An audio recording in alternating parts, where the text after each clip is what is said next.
So Nikolaj Ehlers, the $8.5 million cap hit, confirmed. The Carolina Hurricanes get their guy. Going back, I had this as a prediction at the start, and I just think when you look at the fit, he's such a Carolina player. So I wonder if in the agreement he's going to get the opportunity to play consistent top line, because I've talked about it, like especially recently with Winnipeg getting more top talent. He's been playing second line, he's been playing third line minutes per se in terms of time on ice, but he gets 8.5 per over 6 years. I think it's a good deal for both sides, and he gets an opportunity to play top line. I think there's different ways to go about it. The one thing I keep talking about is Kotkaniemi. Can they upgrade that second line center spot? They have about $10 million of cap space still. So I would think Carolina is going to be one of those teams active in the trade market, because they see how they were stuck at that spot. They haven't got kind of that progress through the Eastern Conference. So they want that center depth. I think the one glaring issue is that second line center spot. But outside of that, the fact that your top four wingers are Ehlers, Svechnikov, Jarvis, Stankoven is chef's kiss. And then Taylor Hall, Jordan Staal, and Jackson Blake is the perfect type of third line. And even their fourth line talent and depth and their defense group. You have Slavin now as your, he's obviously the number one guy. He's been the number one guy. He'll continue to be the number one guy. What a contract that is. Keandre Miller, is he going to be the number one power play guy? Or Nikishin or Gostisbehere? Nikishin's obviously the guy coming up. Gostisbehere, obviously that vet that's been on so many power plays, so many different teams. Then you look at Keandre Miller, who's going to his second team. Do the Carolina Hurricanes give him a sense of confidence and give him that spot on the top power play? I think that's one of the debates. But Mr. Frederick Anderson has his fellow nation, Nikolaj Ehlers, or fellow countryman, I should say, Nikolaj Ehlers, both from Denmark. So that makes a lot of sense.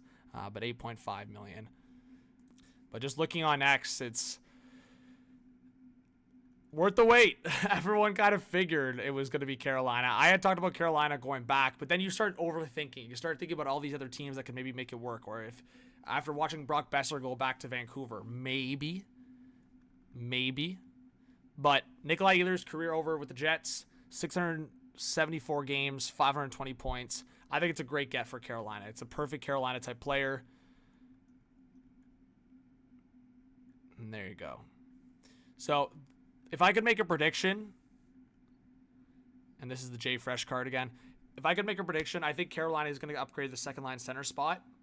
And I actually think they could be a team that takes a contract in if it gets value. Because Carolina is that team that's done, like Tulski's done so well. Like you just keep bringing in value and also keep building your team at the same time. Like Jackson Blake, great value. Logan Stankoven, that new contract extension, great value. So I really look at that.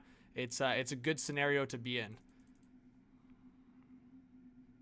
And at the $8.5 million cap hit, I think it's a good spot.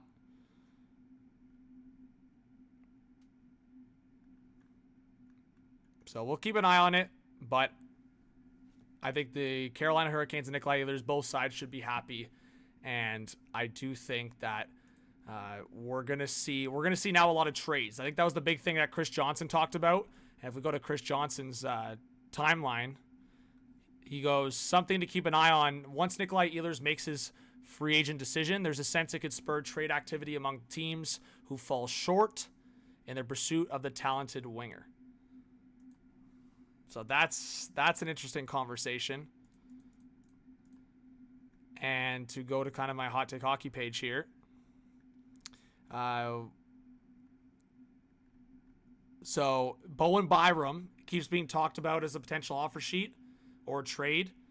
And Mason McTavish keeps being talked about. To summarize what's out there, so Ehlers soon, that's off the board. He's signed with Carolina. Byram, Rossi, maybe Brian Rust, EK, Erik Karlsson. Pittsburgh's going to be active. And then Trevor Van Riemsdyk. I don't know if he's going to be traded. I think that was maybe a trade if they were going to sign Ehlers. But I still think Washington might do something big. Keep an eye on the Caps. And they have a lot of defensemen right now. Trevor Van Riemsdyk might be the odd man out.